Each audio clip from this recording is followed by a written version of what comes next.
Zero to Hero with the Self Study Channel. नमस्कार. आज आपण इयत्ता 10वीच्या अक्षर भारती पाठ्यपुस्तकातल्या एका खूप सुंदर स्थूल वाचनाचा अभ्यास करणार आहोत.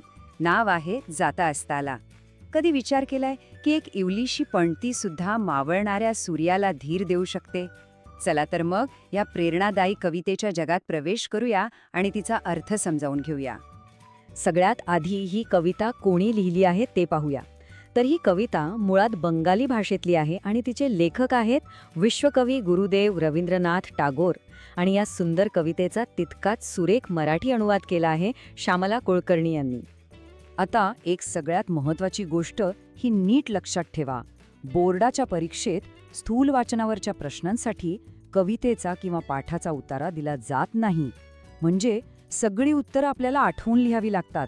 म्हणूनच कवितेचा भावार्थ आणि त्यातला संदेश नीट समजून घेणं खूप गरजेचं आहे. तर आज आपण काय काय पाहणार आहोत? आपण कवींचा परिचय करून घेऊ. मग सूर्याला नक्की कोणती चिंता सतावत होती ते पाहू. त्यानंतर पणतीने त्याला काय वचन दिलं ते समजावून घेऊ. आणि मग कवितेचा भावार्थ, शब्दार्थ आणि सगळ्यात शेवटी परीक्षेच्या दृष्टीने महत्त्वाचे प्रश्न असा आपला आजचा प्रवास असणार आहे. चला तर मग थेट कवितेकडे वळूया. कवितेची सुरुवातच होते ती मावळत्या सूर्याच्या एका मोठ्या चिंतेने. बघूया तरी अशी कोणती गोष्ट आहे जी सूर्याला इतकी सतावते आहे. कवितेची पहिलीच ओळ बघा, किती भावनिक चित्र उभं करते. अस्ताला जाताना म्हणजे मावळताना सूर्याचे डोळे पाणावले. म्हणजे काय तर त्याच्या डोळ्यात पाणी आलं. पण असं का झालं असेल? सूर्याच्या डोळ्यात पाणी का आलं? कारण त्याला एक खूप मोठं दुःख, एक मोठी चिंता वाटत होती. आणि ती चिंता होती या संपूर्ण जगाची, या पृथ्वीची, ज्याला तो आता अंधारात सोडून जाणार होता. आणि हीच होती त्याची चिंता. तो स्वतःशीच बोलतोय की अरे, मी जर मावळून गेलो तर या विश्वाचं, या जगाचं भलं कसं होणार? त्यांचं चांगलं कसं होणार? त्याला असं वाटतंय की माझ्याशिवाय, माझ्या प्रकाशाशिवाय ह्या जगाचं काही खरं नाही. सगळीकडे मिठ्ठ काळोख पसरेल आणि ह्या जगाचं काम कसं चालेल?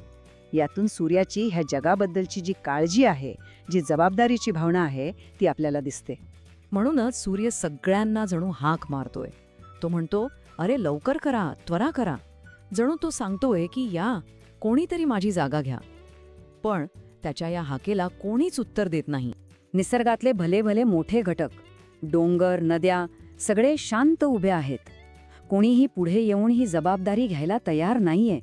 का? कारण कोणालाच स्वतःवर विश्वास नाहीये. कोणालाच ती खात्री, ती शाश्वती नाहीये की आपण सूर्या एवढं महान काम करू शकू. आता आपण कवितेच्या एका महत्त्वाच्या वळणावर आलो आहोत.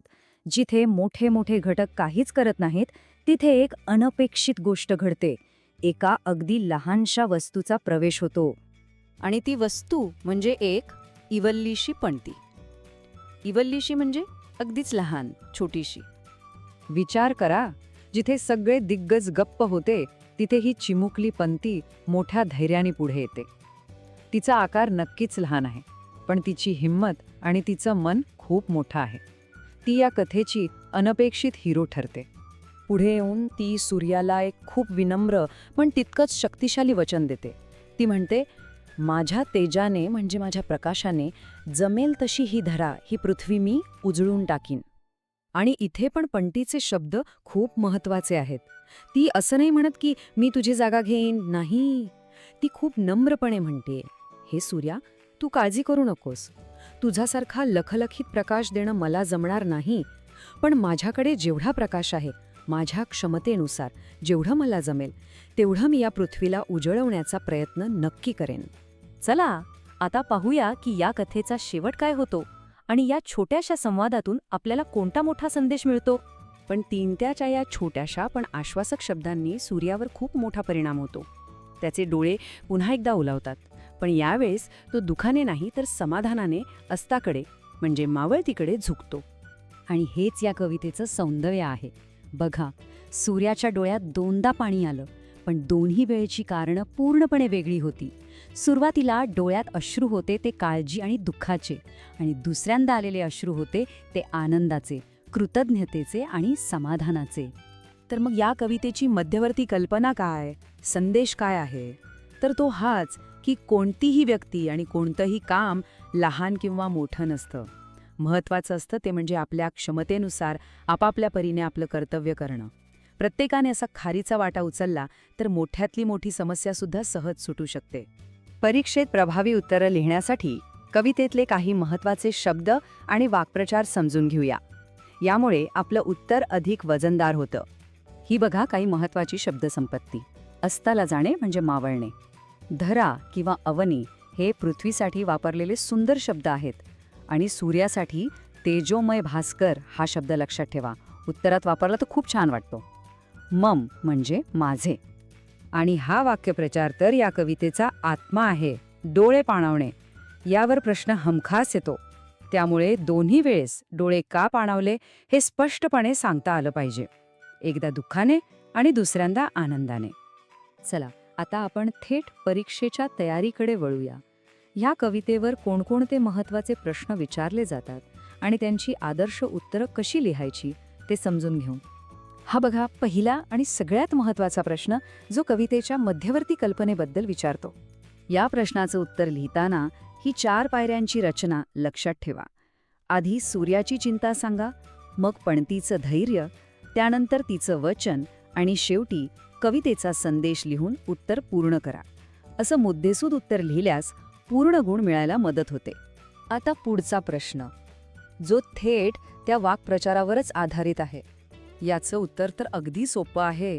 तुम्हाला फक्त 2 मुद्दे स्पष्ट करायचे आहेत. पहिला मुद्दा, सुरुवातीला डोळे का पाणावले? तर दुःख आणि चिंतेमुळे. आणि दुसरा मुद्दा, शेवटी डोळे का पाणावले? तर लहानशा पणतीची हिंमत पाहून आलेल्या आनंद आणि समाधानामुळे. झालं. आणि आता हा एक स्वमतावरचा प्रश्न. इथे कवितेच्या संदेशाला आपल्या स्वतःच्या आयुष्याशी जोडायचं आहे आणि आपले विचार मांडायचे आहेत. इथे आपण अनेक गोष्टी लिहू शकतो, अगदी छोट्या छोट्या. जसं की आपला परिसर स्वच्छ ठेवणं, पाणी वाचवणं, आपल्या मित्रांना अभ्यासात मदत करणं किंवा एखाद्या गरजू व्यक्तीला मदत करणं. ह्या सगळ्या गोष्टी म्हणजे पणती बनण्यासारखंच आहे. आणि हो, ही एक खास टिप लक्षात ठेवा. उत्तर लिहिताना खारीचा वाटा या वाक्प्रचाराचा वापर नक्की करा. यामुळे आपलं उत्तर अधिक प्रभावी वाटतं आणि तपासणाऱ्यावर चांगली छाप पडते. तर मग जाता जाता एक विचार करूया की आपल्या आयुष्यात, आपल्या आजूबाजूला असा कोणता अंधार आहे जिथे आपण एक छोटीशी पण पंती बनून प्रकाश निर्माण करू शकतो. यावर नक्की